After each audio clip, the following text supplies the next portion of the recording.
Saudara terkasih, selamat pagi, berkah dalam. Sudah kita memberi senyum hari ini, Jumat 30 Juli 2021. Kita awali permenungan kita hari ini dengan tanda kemenangan Kristus dalam nama Bapa dan Putra dan Roh Kudus. Amin.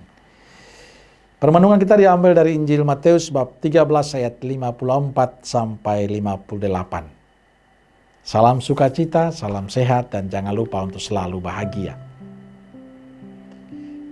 Saudaraku, Injil hari ini bercerita tentang Yesus yang ditolak oleh orang-orang sekampungnya.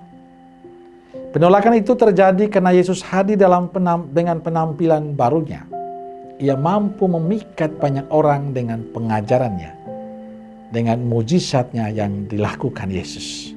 Ia hadir sebagai seorang pengajar, seorang guru bagi banyak orang. Banyak orang takjub pada pengajaran Yesus. Tapi bagi orang sekampungnya, apa yang dilakukan Yesus sesuatu yang aneh. Bagaimana mungkin hal itu bisa terjadi? Bagaimana mungkin hal itu Yesus lakukan?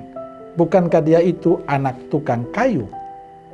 Saudaraku, profesi sebagai tukang kayu bagi orang sekampungnya adalah profesi yang dianggap rendah, tergolong orang sederhana dan miskin. Maka bagaimana mungkin seorang anak tukang kayu memiliki kemampuan yang luar biasa? Ini tidak masuk akal, tidak dimasuk dalam konsep mereka. Bagaimana Yesus bisa mengajar dan melakukan mujizat sehingga memikat banyak orang untuk mendengar dan mengikutinya? Inilah dasar bagi mereka, teman-teman sekampungnya menolak Yesus. Maka Yesus tidak mengerjakan banyak mujizat di daerah asalnya. Saudaraku terkasih, menarik berhadapan dengan situasi penolakan. Yesus tetap menerimanya dengan rendah hati. Yesus tidak marah, tidak memaksakan kehendaknya. Ia menerima dengan tulus. Ada dua hal yang ingin saya katakan untuk kita dalam permenungan pagi ini. Pertama, kita perlu ingat bahwa penolakan terhadap kehadiran Yesus akan terus terjadi sampai kapanpun. Dan kita akan mengalami itu. Kita akan berhadapan dengan penolakan itu. Sebab Yesus yang kita imani mengajarkan sikap hidup yang berlawanan dengan kebiasaan dunia. Yesus mengajarkan cinta kasih, tapi dunia kadang mengajarkan kebencian dan permusuhan. Yesus mengajarkan kelembutan, dunia mengajarkan kekerasan. Yesus mengajarkan kebenaran, keadilan, dunia mengajarkan ketidakadilan dan ketidakbenaran.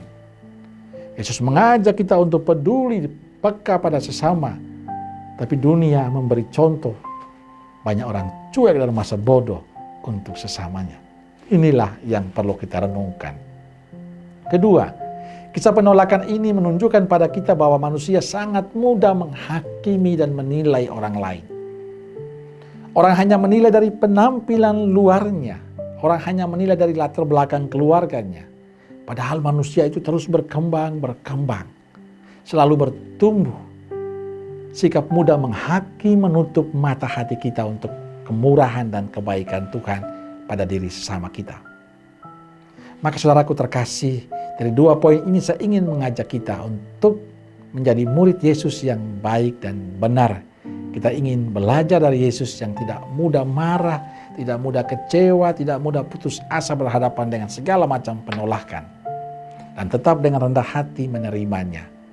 Yesus legowo berhadapan dengan sikap saudara sekampungnya. Semua penolakan itu tidak mengurangi perbuatan baik Yesus. Ia tetap melakukan perbuatan baik.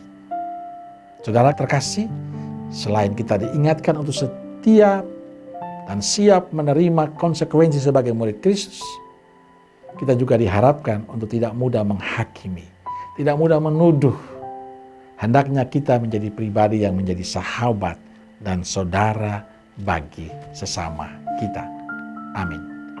Semoga Allah yang Maha Kuasa memberkati saudara sekalian, Bapa, Putra, dan Roh Kudus. Amin. Keluarga Kudus Nazaret, doakanlah kami. Amin. Berkah dalam.